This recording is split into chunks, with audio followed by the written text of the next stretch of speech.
And it looks like we have a plot twist in that story about all those hero lockdowner politicians and media types and TV doctors.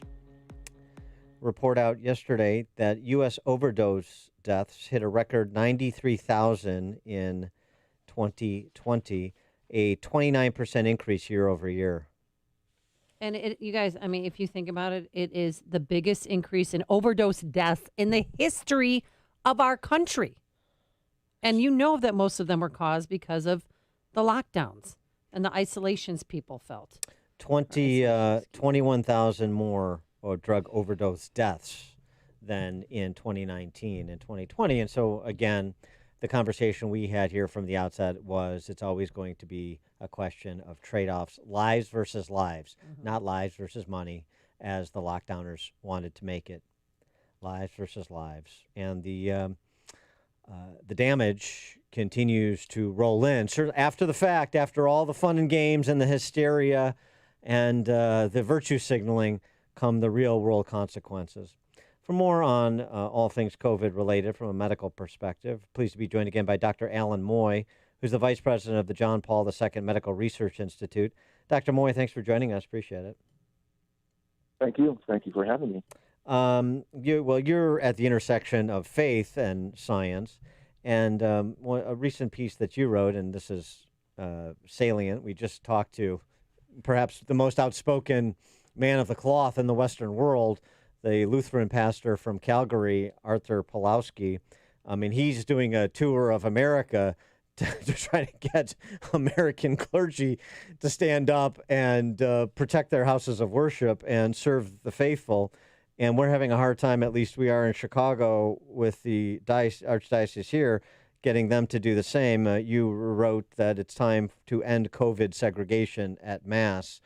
From the intersection of faith and science, please offer your view on this. So it's very disappointing that the Catholic Church has imposed these lockdowns and restrictions to the faith, reducing access to the sacraments, as opposed, in contrast to some of these Protestant ministers who have gone so far as go to jail for what they're doing. And it's these lockdowns just don't make medical sense in terms of what they are trying to achieve. And as I stated in the article, the whether you're sort of a segregating parishioners based on whether vaccinated or not vaccinated and wearing masks or not wearing masks is not going to achieve the mitigation in the containing this infection. It's more fear and a lack of scientific guidance that's driving this phenomena. Well, does every church have different policies? I mean, because, you could have a masked section, an unmasked section, a vaccinated section, an unvaccinated section. So what's going on in this country is that it's dependent upon the different dioceses.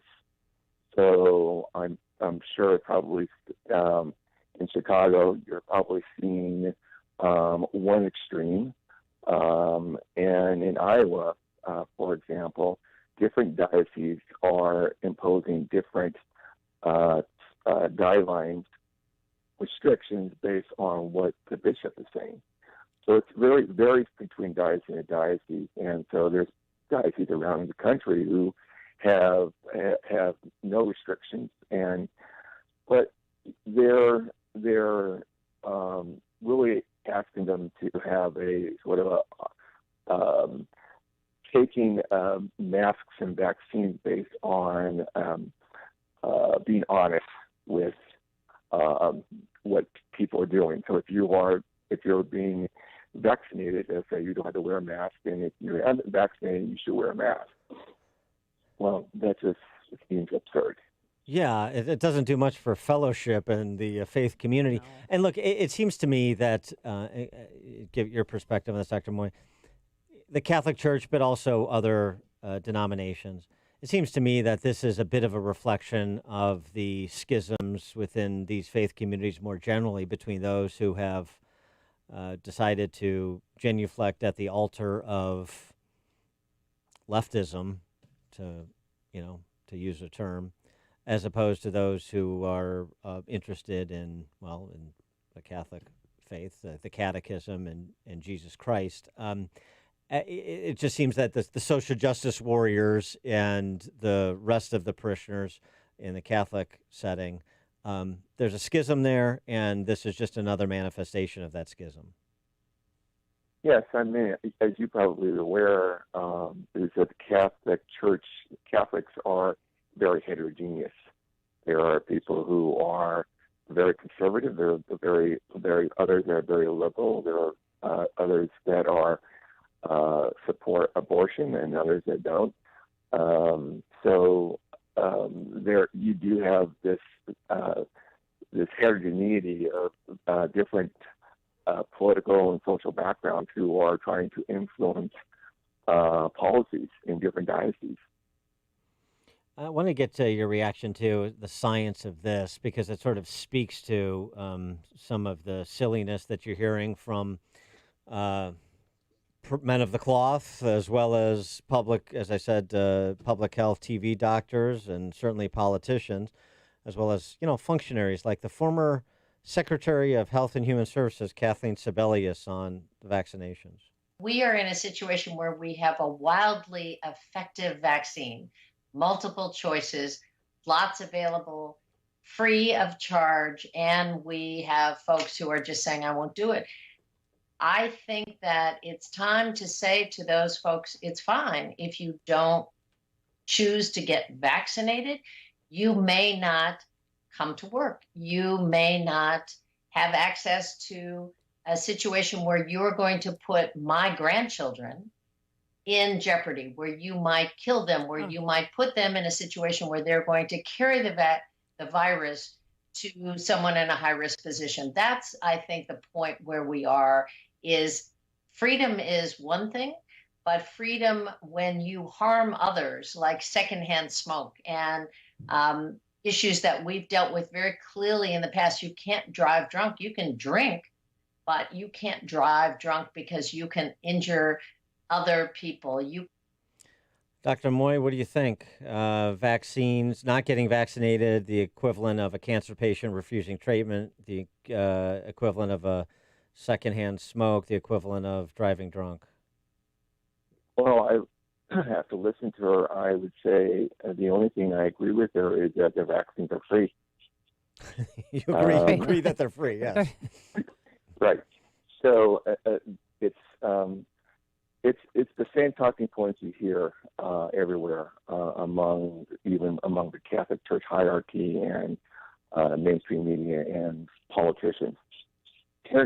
Here's the problem with that analysis. Number one, the vaccines aren't necessarily, we call them, effective. They have some looks of effectiveness. The problem with and the second is that they make it sound like the vaccine is superior to natural immunity. That is completely false. As we have said before, natural immunity provides redundant immunity. It provides respiratory mucosal immunity, as well as T-cell and humoral immunity, whereas this vaccine does not. It is a weak vaccine that requires a booster. It's dependent upon a single viral antigen, the spike protein, to provide all the immune protection, which it lacks respiratory mucosal immunity. And the virus is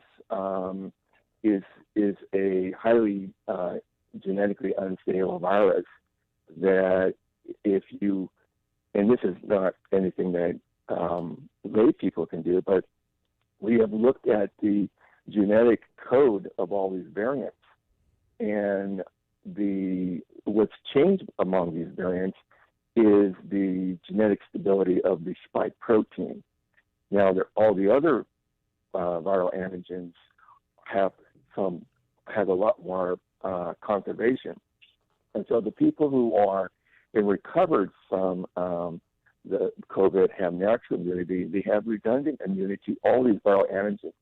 And it's those people who have the most resistance to the variants. And so what you're seeing is that when people have recovered, there are very few cases, rare if any, who have recovered from COVID have been reinfected by the Delta variant. Whereas if you look at countries like Israel that have the highest vaccination rates, the most common breakthrough is due to the Delta variant. So the problem is that these variants that are emerging are due to the inability of this vaccine to really contain this to a great degree. So the effectiveness over time is decreasing. Well, so then you mentioned you mentioned the booster. Then, so then is getting a booster going to be an annual event then?